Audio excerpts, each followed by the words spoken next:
How do you know if your infant twins are on track for their physical development? If they were born prematurely, how does it affect their developmental timeline? And how can you help them develop their skills? I'm Wendy McKenna, Doctor of Physical Therapy and founder of Move, Play, Grow. I'm here to talk about twin developmental milestones, movement, and physical activity. This is Twin Talks. The ultrasound shows your babies to be healthy. What? Did you say babies? You're huge. Are you having twins? Are they natural? Which one do you like better? Twins, huh? My neighbor's cousin's brother's uncle's a twin. So can they read each other's minds? How do you tell them apart? Twins? You got a 2-for-1. Do twins run in your family? Double trouble. You're not having any more, are you? At least you're not Octomom. If you're pregnant with twins or you're an experienced twin parent, odds are you've heard it all before. Now it's time to hear from the experts. This is Twin Talks, Parenting Times 2. Welcome to Twin Talks, broadcasting from the Birth Education Center of San Diego. Twin Talks is your weekly online, on-the-go support group for expecting and new parents of twins. I'm your host, Christine Stewart Fitzgerald. Have you heard about the Twin Talks Club? Our members get bonus content after each new show, plus special giveaways and discounts. Subscribe to our monthly Twin Talks newsletter and learn about the latest episodes available. Another way for you to stay connected is by downloading our free Twin Talks app, available in the Android and iTunes marketplace. Well, before we get started, let's introduce our panelists in the room. I've got twin girls who are now 5 as of last week. They're identical and just started kindergarten, which is a big thing. And then I also have a singleton who will be 2 next month. And if I can say, as we were just talking earlier, our expert here, Wendy, our youngest, have the same birthday. Same birthday. So It's always fun. Yeah. And All Sunny. right. So I'm Sunny, and I'm the owner of New Mommy Media, which produces Twin Talks, as well as Parent Savers, The Boob Group, and Preggy Pals. I have 4 children. I have a 4-year-old and 2-year-old boy. Boys, I guess I should say. And then my girls are identical twins, and they are about 10 months old. And this is really relevant to us because they're just now starting to really move and shake, and, you know, they're crawling, and we're on the verge of walking. So this is all good for me. I'm Shelly. I'm the producer here at Twin Talks. I have identical twin boys who just turned 2 in July, and then I have a singleton girl who's just 3 weeks. She's the one you heard a few minutes ago. Before we get started, I wanted to let you guys know about our virtual panelist program. So you can follow us on Facebook or Twitter at home, but if you want to become a part of the conversation, you can use the hashtag TwinTalksVP to answer and ask questions on your own.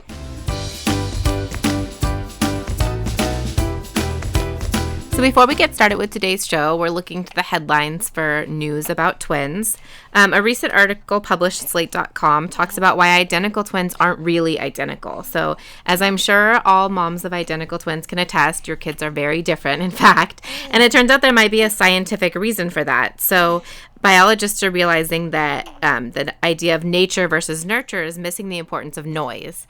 And that's not the noise coming from your toddlers. It's the noise coming from your biological environment. So it seems that even identical twins brought up in similar environments aren't really identical. They don't have the same fingerprints. They have different freckles and moles. And then intelligence and even mental illness can vary between identical twins. So this new research is pointing out to tiny differences in their developmental environments. So that's position in the uterus, all the way up to preschool teachers to junior prom dates, according to the article. In addition, there's this third factor that biologists overlooked until the past few decades, and that's called random noise. Every process in cells is, to quote the article, inherently inescapably noisy.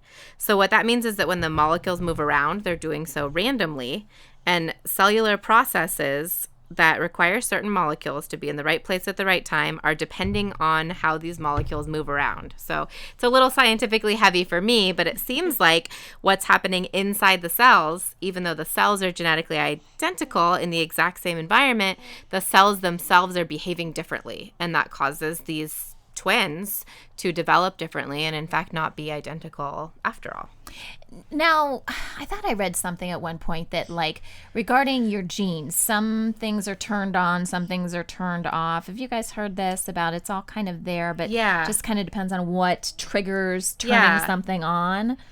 Is that kind of like part of kind of what they're saying? They know that environmental factors different. So different experiences turn on different things. So like if you have twins and one of them seems more social, and you put that twin in more social activities, their brain forms new pathways that gets reinforced for being social, and so you're kind of creating a personality, in fact, for your kids by reinforcing the things that they like and dislike, and those experiences kind of shape that. But this is saying it's deeper. It's on a cellular level. So within their own body, it's kind of doing the same thing. Their cells are bumping around and creating new pathways. And I think I'd heard on like a chemical level, when we look at the DNA and you look at the chemicals that make up the DNA, so the identicals have the same exact DNA, but then I think what I'm understanding is that this noise or the stuff that's going on can somehow maybe I don't know, say exacerbate or make some of those qualities and some of those chemicals more prominent than the other ones.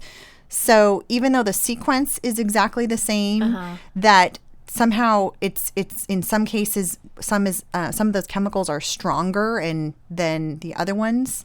Even though this happens on a cellular level, I still feel like this is environmental. No, I do, because it's the environment that's impacting it. Like, I know it's happening on a cell level, right? So there's an argument to be made, but still, I still feel like this is environmental. Yeah, so what the article's saying is that, again, none of us here are scientists, but it's saying that it appears to be random noise. And so they don't really understand fully what's causing the different moving around and bumping around of it. It's just kind of the way that they move.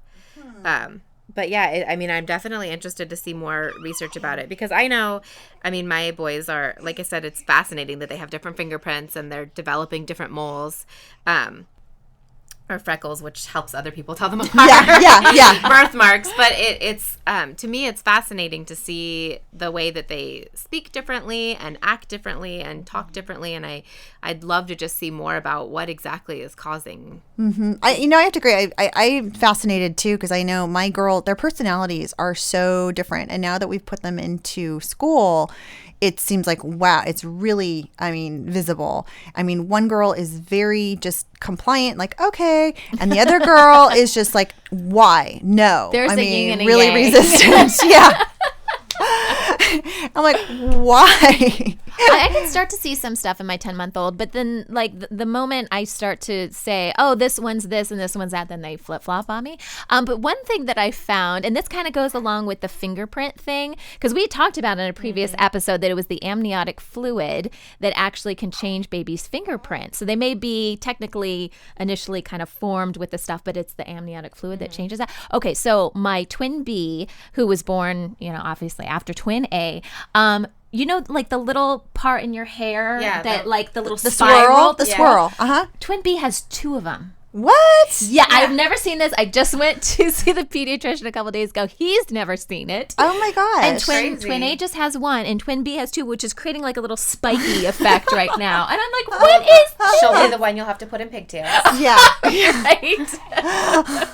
But yeah, that just goes to show you just one more thing that's like, oh. Now, was your twin B, was she positioned, differently? I have a feeling, yeah. Well, her head was shaped a little, I had a C-section, but both of my twins had kind of misshapen heads, which I guess could be common for twins. We had to go see a doctor just to make sure they didn't need any of those helmets, or I think they were classified with having plagiocephaly, but didn't need any major treatment or anything like that. So maybe that did have something to do with it. She was just kind of up there somewhere tucked in, obviously not extremely comfortable because, they came early because of the water breaking, but so I don't know, maybe that had something to do with it. Interesting, right? So yeah, definitely not completely identical anymore.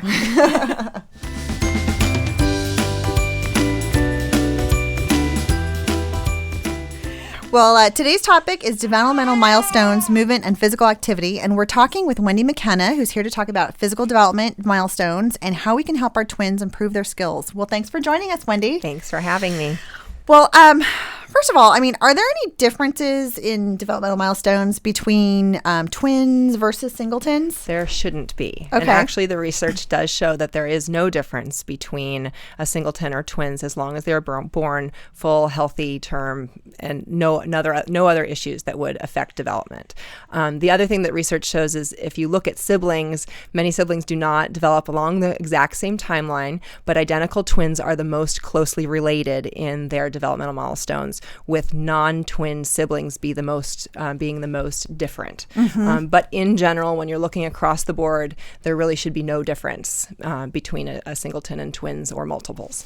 So when we look at the different charts, essentially twins should be the same, but we shouldn't expect the twins to necessarily be on the same schedule exactly. They're not going to be on the same schedule exactly, but when you look at development, all kids are going to be a little bit on their own timelines, depending on their personalities and their body makeup and, just how they were positioned in utero, whether they were movers more or whether they were more quiet. Every baby is a little bit different. And so that's why when you look at developmental milestones and those charts, there's always a little wiggle room of like, you're going to be getting this a little bit earlier. This one's going to be getting it a little later. But really, you should not see a difference between singletons and twins. When you look at those charts, they affect everyone the same way. So Now, for the twins who were born prematurely, how does that affect their development later on? Okay, so full term is 40 weeks of gestation. And before plus or minus 2 weeks, we really don't do anything to change or alter any developmental milestone timeline. At the 37-week mark, when I see a baby in therapy or when I see them in one of my classes, I will just kind of take note mentally that they may be a little bit, slower in developing some of the skills, but it's not really official in their chart in terms of doing an adjustment until they're 4 weeks and different. So if they're a 36-weeker or below, then you will adjust their age by the number of weeks that they are under 40. So at 36 weeks, you are 4 weeks delayed, and you will look at the milestone charts through their second birthday to make up for that time. Wow. I guess I didn't realize that age adjustment goes all the way up through 2 years. It can. 2 years of age. It can. Okay. Sometimes they catch up beforehand, but absolutely you give them at least until 2 to catch up. And so, yeah, you shouldn't have any real red flags if they're only lagging behind that amount of time. So. That's interesting because my boys were born at 37 weeks, and was considered term. I had cholestasis, so they had to be born early. And a lot of people were like, wow, 37 weeks, that's full term. But my pediatrician always kind of made note of it, like, well, they were a little early. And so it was kind of reassuring when there was a couple times that they weren't like right on track, that she always reminded me they were 3 weeks early. So it's normal for them to have been a little bit behind. And I found that, I think it's really great when people do consider, that there's that kind of gray area a lot of times where they weren't premature, but they also weren't full-term babies. Right. And obviously it's a scale because, at 4, if you're born at 36 weeks, all of a sudden you get a 4-week adjustment. But if you're born at 37 weeks, you get no adjustment in terms of, the medical records. But really, you really have to give yourself and your baby that extra few weeks. So that's a great point, because I know in a lot of the different twin communities, I mean, it's sort of 37 is the magical number. And then later on down the road, it's like, well, they seem to be slow in whatever movement, and there's concern. And I guess we forget that those few weeks difference. Difference. They do make a big difference. Wow. Well, can you give us an overview of the basic physical movements and timing that babies should be able to achieve in the first year? Yeah. So just kind of looking over in terms of grasping, a baby is born with a grasp reflex. So if you put something in the palm of their hand, they're going to curl their fingers around it and you. They really have no knowledge of something being in their hand at that point. They don't hold it purposefully. They don't attend to it with their eyes. It's a reflex. And so as baby grows, that reflex becomes more purposeful. So by about 2 months, even though they're not truly grasping something yet, again, if you put something in their hand, they're going to hold it a little bit longer. They may bring it to their mouth by about 2 months, 2 to 3 months, but they're not going to have control in releasing it. So they're not going to purposely drop it. It's going to fall out of their hand as their hand opens a little bit more. And then as babies get older and older, you're going to find that their hand is open more often than it is closed. And when a baby's hand is closed and fisted when they're younger, it should never be a tight fist that you can't open. That's a red flag. So you want their hands to be nice and loose, but they will be gradually opening more and more and more as they get older. A true reach and grasp, when they look at an object, they reach for it and they grab it on their own, happens around 4 months of age. And usually at that point, it is a very symmetrical grasp where they're going to reach, if they're on their back, say, they're going to reach up with both of their hands at the same time, grasp it and hold it purposefully. And then again, the grasp and hold comes before the release. The release on purpose happens a little bit later on, so 5-6 months. And then even later on down the road when we get into container play around the 9, 10, 11 month, 12 month area, and container play is one of the best things. We'll talk about that later. But, really purposely picking things up and dropping them, picking them up and dropping them. Babies at 5 months of age start with that controlled release by switching from hand to hand. So an object would be held in the right hand, they would bring it over to the left hand would close around it, and then the right hand would open away. And so that transfer from object hand to hand is a really important skill that babies do get at that age. By 6 months, they're reaching for and holding and banging an object on something or shaking it in the air. And then by about 9 months, that's when they start banging it together and start clapping their hands a little bit more. So that's kind of the grasp and what we're looking for. In terms of a true pincer grasp, because I know a lot of parents are looking at the pincer grasp. Right. And we read that. Yeah. Like, okay, they're not putting their fingers together. Right, yeah. Right. So that is also on a continuum, and having your baby pick up smaller and smaller objects as they get older, especially little food items that you don't mind them putting in their mouths. And really, finger feeding should happen around when baby's starting to crawl.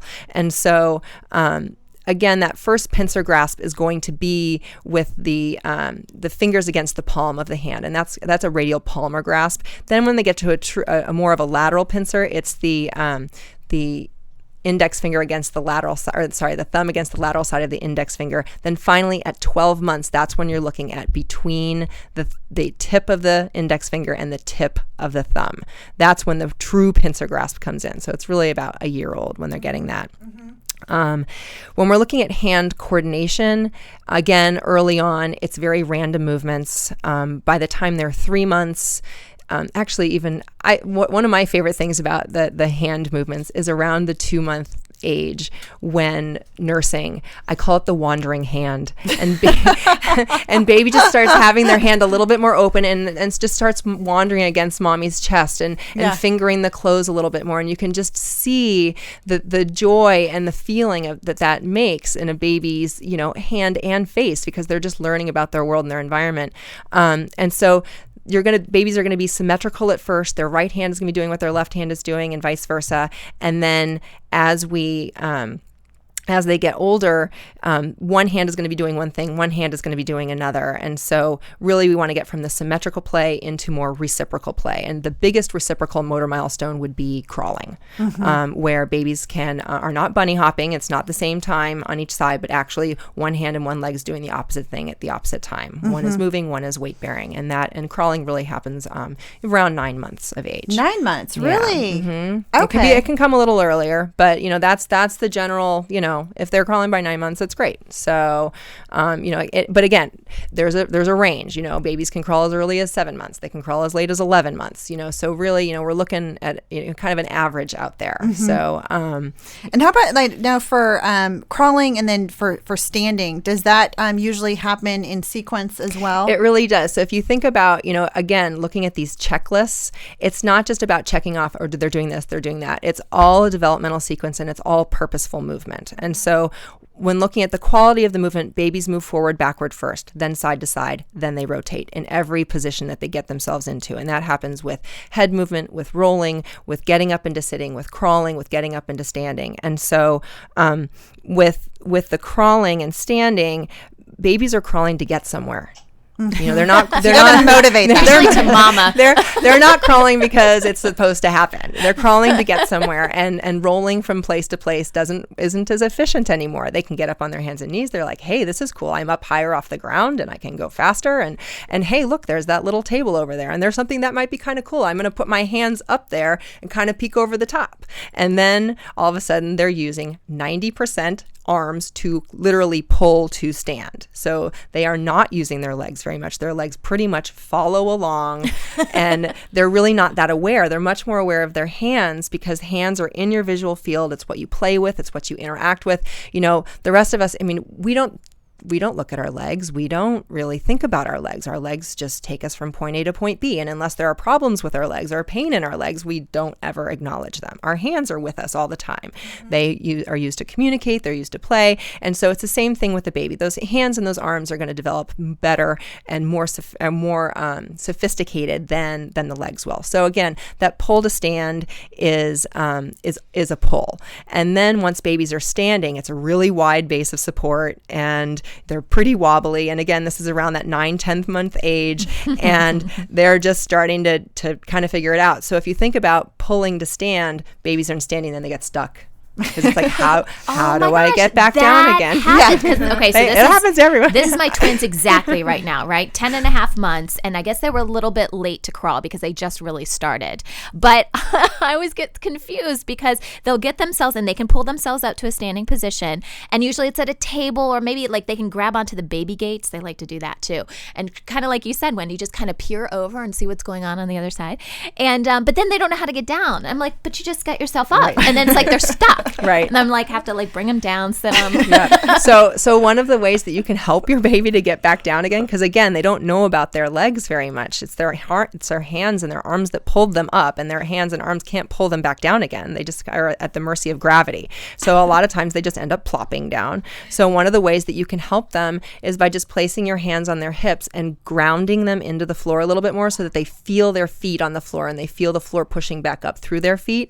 And then just ever so gently, ever so slightly, just bring them backwards towards their heel, and then they will drop down more slowly, and you slowly help them get down to the ground. You can have them get down to your legs. It's a little bit more of an elevated surface, but you can help your baby kind of learn that backwards down. Learn how to use their knees. You don't have to. I mean, they'll definitely do it on their own, but I know parents have, called me many a time saying my baby is standing in the crib in the middle of the night screaming and they can't get down. Oh my gosh. I have to go in and get them down, and they just pull right back up again and they get stuck. They can't get down. And some babies figure it out. Some babies figure it out and some babies take a little bit longer to figure it out. But, it really is about like feeling their legs for the first time and then, going up and down. So. I have to say that adds a little bit of insight because, you hear about the kids or the parents who say, yeah, my kids are just, screaming in the middle of the night standing. Mm-hmm. So maybe it's not a really a waking issue as much of like, oh my gosh, I'm stuck. I'm stuck.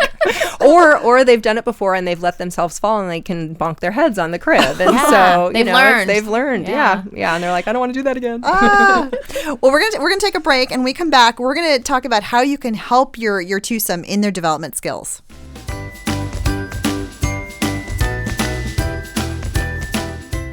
Well, welcome back. Today we're talking with Wendy McKenna about how you can help your twins develop their movement skills in the first year. So can you give us some ideas about activities that can help stimulate growth and development within the different age ranges? So maybe that was those first 3 months? Yep, absolutely. Well, the first 3 months are just so critical for baby because they are born into this world knowing nothing about it. And they are bombarded by sensory information from all of their senses, and they're just trying to take it in and really organize themselves and regulate themselves with all of that. So one thing that we know babies absolutely need all the time, but especially in those first 3 months, is touch. You gotta hold your baby. You gotta love your baby. You gotta communicate with your baby. And then the other thing would be eye contact. And if you think about even later skills down the road, when you're talking with someone, an older child or a spouse or a friend, you always make a stronger connection if you include touch with eye contact.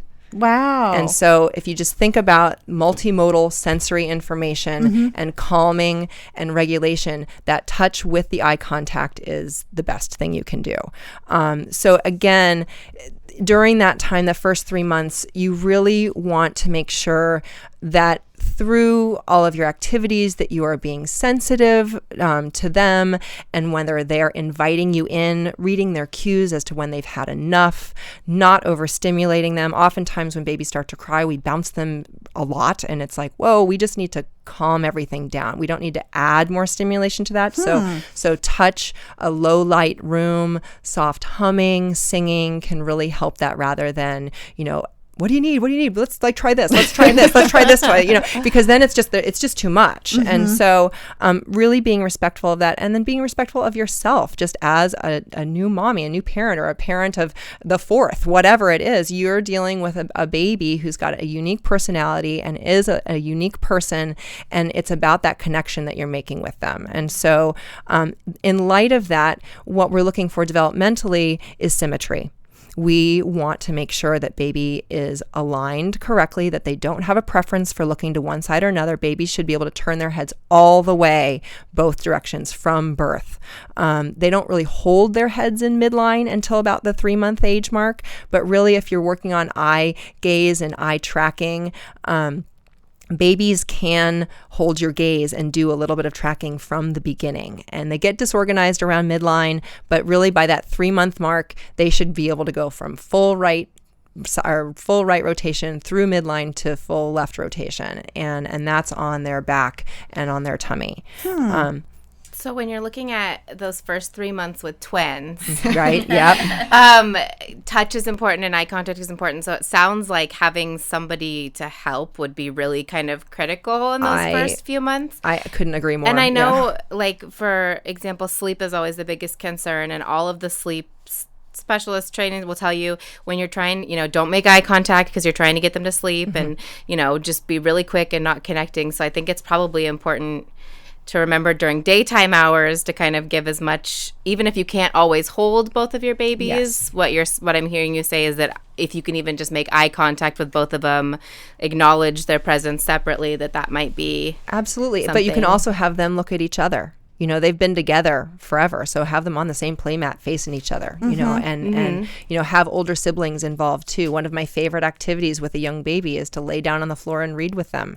And, they can hear your voice, you're right there next to them, everyone's calm, and everyone can participate. It's not something that you have to do with one or another, because, reading I think you can never start reading too early. It's reading when they're in utero, they're going to recognize that book when they're out. So, that's great. And then you can also, having twins, the advantage is you can also, move their placement. So if you have them on the floor, you can have one on the left side, one on the right side, and switch them out. So Absolutely. Just to help them, be incentivized to look at their other twin and move around, and then you can see, are they able to, move and make that eye contact? Absolutely. And then just knowing if there is a preference, that you want to find out what it is that they really like to look at, and position them regularly throughout the day so that they are looking towards their non-preferred side. Probably about 75% of the time. You don't want to ignore the preferred side, but if they really are having a hard time turning the other direction, that lights, windows, fans, their other sibling, whatever it is that motivates them to turn the other way, just keep working on it, because it really is that symmetry in the first 3 months that you're looking for. So how about the next 6 to 9 month phase? So, the 3 to 6 month, they're moving a little bit more now. Okay. And it's fun. Once you get through that first 3 months, it's just such a great milestone, and they are interacting with you more. They are, they're playing, and there's reciprocity with all of the communication. And so really, you are still their best toy. You're their best activity, and just being with them, waiting is one of the hardest things. But when you want to communicate with your baby, if you're talking to them, you sometimes just need to be quiet and watch. Observing is so wonderful. Just it quiets everyone down, and then baby's going to start initiating. And if you wait long enough, they'll start making sounds, and then you can just imitate them. And that's what's up, because they're like, yeah, cool, mom gets it. Now that's a great point that I think, as parents, we're so oriented towards stimulating them and getting them to mimic us. And so maybe we need to be more Slow quiet and let them initiate things on their own. Absolutely. And it's really great because then you start mimicking them, then they'll do it back to you, and it's a reciprocity that they've started. Whenever you're looking at a baby, again, they have individual likes and dislikes, and when they gravitate towards something, think about entering their world rather than trying to bring them to your world. And then once you're in their world and you guys are going back and forth, you can help expand them. But again, you're going to be doing it respectfully and within their ability to tolerate all of that. So once they get older and moving around a bit more, then, that's when you introduce the toys that move. Don't introduce a ball before they can actually roll or crawl to go get it, because it's the most frustrating thing in the world for everyone. Right. So the wobble toys beforehand, if they're really into the toys, or the toys that aren't going to roll away, are great. But once they start, moving, rolling, shaking, and getting from point A to point B, that's when you can get, more of the mobile toys in. And then really my favorite activities at that point is just being with you, being with siblings, being with the dog, just having the interaction, and the toys there are open-ended toys. They're not toys that have a specific purpose, because if a baby is introduced to a toy that has a specific purpose and they aren't able to do it, they will be very frustrated. And so if you give them blocks, there's no preconceived notion as to how do you play with a block? Oh, that was successful, that worked, let's try this, and so, a lot of the milestones, again, they should be able to stack 3 blocks. They should be able to stack 5 blocks. Honestly, I at some point say, who cares? I like that. And so really letting the baby lead that play and joining them there and helping them expand it within their interests, you're going to get much deeper learning and just so much more fun. Oh, yeah. So now on a practical level, since, we mentioned earlier that twins aren't always on the same schedule, what would you recommend if you've got, one twin that is, let's just say, really great on starting to crawl and move around, and the other one's maybe, not quite so active? So how would you handle that as a twin parent? No, I know. And first of all, take a deep breath and really just acknowledge each one as their own individual person. And I think the best thing that you can do for a baby, no matter if you have 1, 2, 3, 4, is to have a safe room, a whole room, not just a spot, but a room. And babies develop best on the floor. So really just having baby on the floor in their spot. And if their spot ends up moving because they're a mover, that's fine, and they're going to be fine. If baby ends up being a little bit quieter in their movement, then that's also fine too. But again, the floor is the place where there's no restriction in movement. They're not contained in anything that's blocking them from looking this way or that, or moving their arm or leg this way or that, or pivoting, or whatever it is that they want to do. They are free to move on the floor, unlike a swing or an infant seat or anything else. And if you start with them as the position of choice being on the floor, they'll get used to it, and they won't need to have, literally, you do not need a swing. You do not need an infant seat. You do not need Bumbo. Please don't get a Bumbo. Johnny jump ups, again, you don't need them. You don't need walkers. Push toys like a grocery cart or something like that are incredible to introduce after baby is independently walking. Do not introduce it before, because what it does is it teaches baby to lean on their hands while they're walking. And because that's what they're doing anyway. They're still learning about their legs like we talked about earlier. And so they really need to learn how to stand up on their own 2 feet without using their hands, then taking those first steps without their hands. But then after they're independently walking, you can weigh that thing down. It's wibbly wobbly. It's like, it's a good core workout. I mean, any day you take a grocery cart through the store, those wayward wheels, it's a workout. So it's a great toy but the timing of that toy is an important one. So definitely. Now, if parents think that their kids are a little bit delayed or they're concerned, then what type of professional help should they seek, and what should they look for in getting help? Right. So the first thing to do, if there's ever any question or concern, is to discuss it with your pediatrician. Knowing that both babies should be on very similar timelines. If there's one that's significantly off, then that can be a red flag. If there is one side of the body that is not working as well as the other side of the body, that's another red flag. So Many times pediatricians will just say, oh, let's wait and see. And a lot of times that's okay. But if that doesn't sufficiently answer the parents' questions or concerns, there are plenty of pediatric therapists out there. You have pediatric physical therapists, pediatric occupational therapists, and pediatric speech therapists. You've got obviously lactation consultants that can help with feeding. You also have occupational therapists and sometimes PTs and SLPs who are feeding experts. And so, there's plenty of people in the therapy community that people don't know are really there unless they're referred to them. But one of the reasons why I started Move, Play, Grow was to get in there and to teach parents, like, this is what you can know and should know. And empowering them with more knowledge about their child to be able to answer the questions that may not be answered in a short pediatrician wellness visit. And and I should just point out too that I know like here in California, there's a great initiative called the First Five, so that and it's designed to provide free services for children under the age of 5. So I know sometimes it's concerned about, oh my gosh, is this going to cost expensive therapy?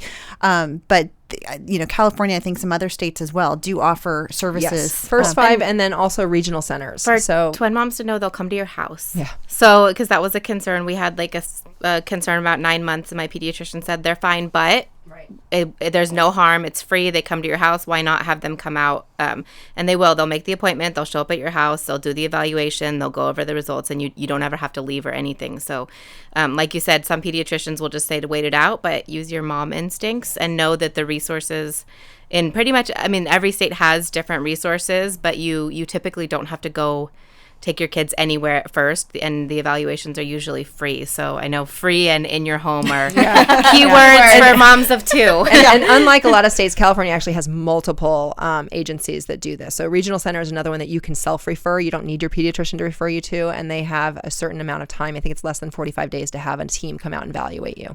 Right. Or the baby. Yeah. That's great to know. Well, thanks so much to everyone who's joined us today. And for more information about helping stimulate development for your twins, or more information about any of our speakers and panelists, visit the episode page on our website. This conversation continues for members of our Twin Talks Club. And after the show, Wendy will talk about toys or gear that does inspire development. And for more information about the Twin Talks Club, visit our website, newmommymedia.com. Hey, Twin Talks, it's time for one of our favorite segments on the show. It's called We're Expecting What? And it's where you guys tell us some of your funny stories of when you found out you were pregnant with twins. And today we have something from Crystal. She says, I was about 6 weeks pregnant when I found out that I was pregnant. And at that time, I was told I was just having one baby. Well, about a month or so later, I was getting another sonogram, and the nurse said, well, I'm not an ultrasound tech, but I'm going to take a look anyways. And when she started looking, she was very talkative, but shortly after she was pretty silent. I was worried, and I asked her if something was wrong, and she told me, well, I think there is 2 babies. It was the biggest shock to me since not too long before that, I was told there was only 1. You know what, Crystal? I had a very, very similar experience. They did not catch it at my first appointment, and I even said, just 1?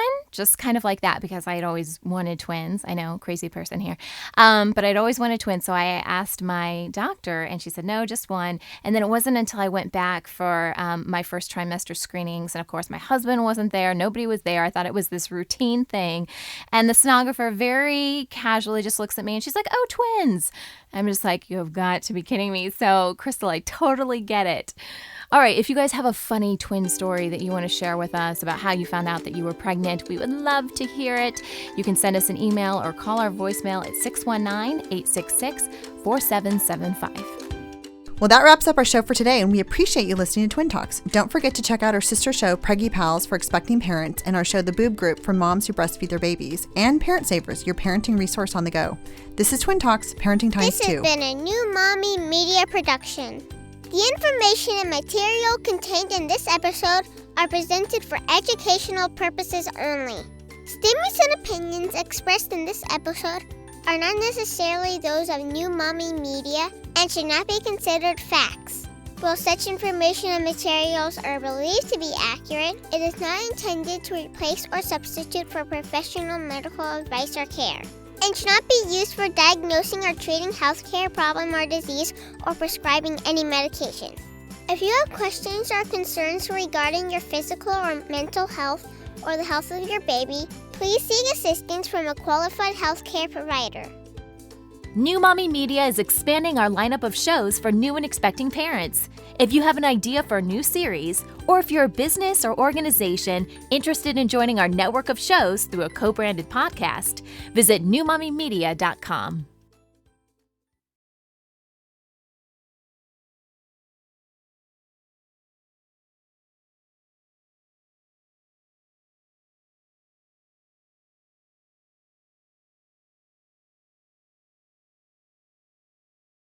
Hey mamas, don't forget to check out Mighty Moms. It's our online community built for new moms just like you.